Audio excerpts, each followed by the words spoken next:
Shalom, selamat pagi Bapak Ibu dan saudara-saudaraku yang dikasih oleh Tuhan. Berjumpa kembali dengan saya di dalam tayangan video singkat ini. Sebelum kita membaca dan merenungkan firman Tuhan, terlebih dahulu kita akan tunduk kepala, kita berdoa. Mari kita berdoa. Bapa kami yang ada di dalam surga, kami bersyukur Tuhan untuk kasih sayang-Mu, kasih setia-Mu dan penyertaan-Mu, pemeliharaanmu di dalam kehidupan kami. Saat ini Tuhan, di pagi hari ini kami akan membaca dan merenungkan firman-Mu. Tuhan, kiranya Engkau tolong berkati kami, berikan hikmat, berikan tuntunan, supaya kami dapat mengerti dan memahami firman-Mu. Roh Kudus, bantulah kami, biarlah kami juga boleh menjadi pelaku-pelaku firman di dalam hidup kami. Terima kasih Tuhan, dalam nama Tuhan Yesus kami bersyukur, kami berdoa. Amin. Saudaraku yang dikasih oleh Tuhan, pagi hari ini saya ingin mengajak Bapak Ibu untuk kita kembali membaca, kita juga kembali merenungkan bagian yang beberapa waktu yang lalu, yaitu dari Mazmur 95. Hari ini kita tiba pada bagian yang ketiga. Mazmur 95 ayat 1 sampai dengan ayat yang ke-11. Pada bagian ini saudara, kita akan melihat ayat yang ke-6 dan ke-7 pada bagian ketiga ini. Ayat yang ke-6 dan ke-7 Mazmur 95 berkata demikian. Masuklah, marilah kita sujud menyembah, berlutut di hadapan Tuhan yang menjadikan kita. Sebab dialah Allah kita dan kitalah umat gembalaannya dan kawanan domba tuntunan tangannya. Saya ulang sekali lagi saudara. Masuklah, marilah kita sujud menyembah, berlutut di hadapan Tuhan yang menjadikan kita. Sebab dialah Allah kita dan kitalah umat gembalaannya dan kawanan domba tuntunan tangannya.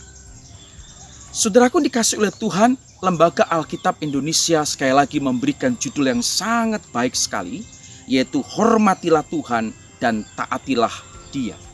Pada bagian ini saudara, saya ingin mengajak untuk Bapak Ibu melihat kembali dengan satu tema saudara, dengan satu subtema, sebab Dia Allah kita. Di dalam ayat yang ke-6 dikatakan, masuklah, marilah kita sujud menyembah, berlutut di hadapan Tuhan yang menjadikan kita. Dia yang menciptakan kita, Dia yang membentuk kita. Maka pemazmur mengajak baik orang-orang Israel pada saat itu dan juga kepada kita hari ini. Mari, masuklah, marilah kita sujud menyembah dan berlutut di hadapan Tuhan. Saudara, sebuah ajakan untuk hanya menyembah Tuhan Yahweh, Tuhan yang menciptakan langit dan bumi. Karena hanya Dialah yang layak dan patut untuk kita sujud, kita berlutut dan menyembah. Tidak ada yang lain. Saudara, pemazmur kembali membuka wawasan kita, kembali mengingatkan kepada kita, bahkan menegaskan kepada kita lagi, mengapa kita manusia, khususnya orang-orang percaya, harus berlutut sujud menyembah hanya kepada Tuhan saja. Yang pertama, karena Dialah yang menciptakan manusia. Saudaraku yang dikasihi oleh Tuhan, manusia hidup dan ada di bumi, bukan keluar dari batu. Manusia hidup dan ada di bumi juga tidak ada secara kebetulan, tiba-tiba muncul, tiba-tiba ada. Tidak. Tetapi saudara, manusia ada di bumi, diciptakan oleh Allah. Manusia dibentuk oleh Allah. Manusia adalah karya agung Allah. Saudara, di dalam Kejadian pasal 1 ayat yang ke-26. Mari kita mengingat kembali Kejadian, saudara. Kejadian pasal 1 ayat yang ke-26. Saya akan membaca untuk saudara. Berfirmanlah Allah, baiklah kita menjadikan manusia menurut gambar dan rupa kita, supaya mereka berkuasa atas ikan-ikan di laut dan burung-burung di udara dan atas ternak dan atas seluruh bumi dan atas segala binatang melata yang merayap di bumi. Jelas sekali Alkitab menuliskan bahwa manusia diciptakan oleh Allah. Itulah sebabnya Ya, alasan yang dikemukakan oleh pemazmur, mengapa kita harus berlutut, mengapa manusia harus sujud menyembah kepada Tuhan, oleh karena kita manusia diciptakan oleh Allah. Yang kedua, saudara, mengapa kita harus berlutut, bersujud dan menyembah hanya kepada Tuhan? Yang kedua, karena Dialah Allah dan Tuhan kita. Tidak ada yang lain. Dialah Allah dan Tuhan kita. Dia Elohim. Dialah yang menciptakan, Dia memelihara kita, Dia menjaga dan melindungi kita. Dia mengatur kehidupan kita. Dia berkuasa atas kehidupan saudara dan saya. Itulah sebabnya mengapa bangsa Israel harus menyembah kepada Tuhan saja.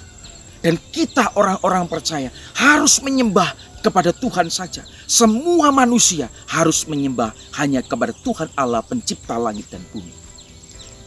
Itulah alasan yang dikemukakan oleh pemazmur, mengapa kita harus menyembah Tuhan. Karena Dialah Allah dan Tuhan kita. Yang ketiga, yang terakhir. Satu alasan yang terakhir ini saya rasa satu alasan yang sangat pribadi, yang sangat mendasar. Karena kita adalah umat gembalaan. Kita adalah kawanan domba tuntunan tangannya.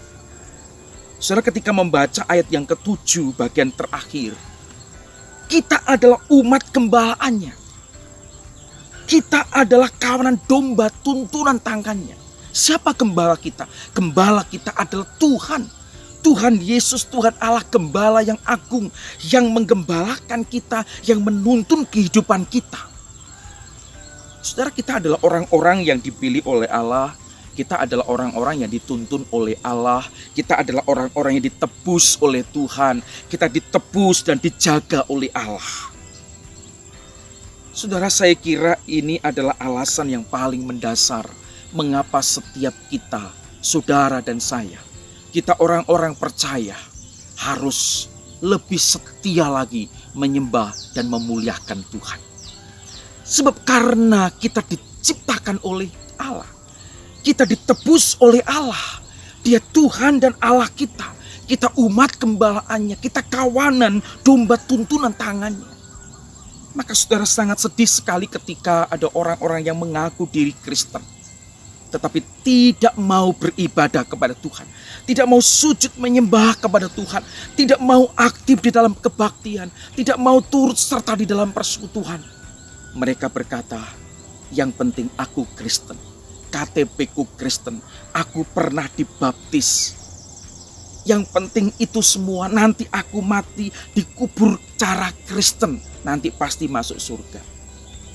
Saudara yang dikasih oleh Tuhan, saya rasa orang-orang yang punya pandangan seperti ini keliru dan salah total.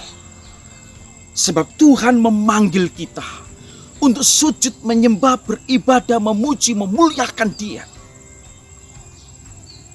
Karena alasan yang paling mendasar adalah saudara dan saya adalah umat gembalaannya.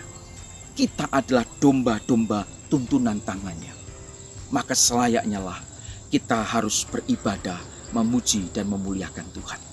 Kalau hari ini kita makin malas beribadah, kita makin jauh dari Tuhan, kita makin tidak mau ogah-ogahan untuk beribadah, untuk datang ke persekutuan doa, persekutuan yang lain. Kita makin malas. Hari ini Tuhan ingatkan kita bahwa engkau dan saya adalah umat gembalaannya, domba-domba tuntunan tangannya. Maka seharusnya lah kita semakin giat untuk menyembah, beribadah, berlutut, memuji dan memuliakan Tuhan. Biarlah firman Tuhan hari ini akan terus memotivasi kita untuk kita lebih setia lagi di dalam ibadah-ibadah kita. Mari kita tunduk kepala, kita berdoa. Bapa kami yang di surga, pagi ini Tuhan kami bersyukur karena Tuhan memberikan kesempatan buat kami kembali untuk membaca dan merenungkan firman-Mu. Tuhan, melalui kebenaran firman-Mu hari ini, kami sadar seringkali Tuhan kami melupakan Engkau. Seringkali kami melupakan waktu-waktu ibadah, waktu-waktu penyembahan kami. Seringkali kami menjauh dari Tuhan. Tetapi firman-Mu hari ini mengingatkan kepada kami Mengapa kami harus datang kepada Engkau? Mengapa kami harus menyembah, memuji, memuliakan Engkau dan beribadah, berlutut kepada Engkau? Sebab Engkaulah yang menciptakan kami. Sebab Engkau Allah dan Tuhan kami. Sebab Engkau adalah Allah yang menebus kami. Kami adalah kawanan domba tuntunanmu. Kami adalah orang-orang yang telah Engkau pilih, panggil dan tebus. Sehingga kami selayaknya lah Tuhan, untuk kami seharusnya makin hari makin dekat dengan Tuhan dan beribadah hanya kepada Tuhan. Ampuni kami Tuhan, jikalau di dalam hidup kami seringkali melupakan waktu-waktu ibadah kami. Dan hari ini kami mau ambil komitmen makin setia untuk beribadah kepada Engkau, makin setia untuk meninggikan dan memuliakan nama-Mu. Terima kasih Tuhan. Di dalam nama Tuhan Yesus kami bersyukur dan berdoa. Amin. Tuhan Yesus memberkati kita. Haleluya.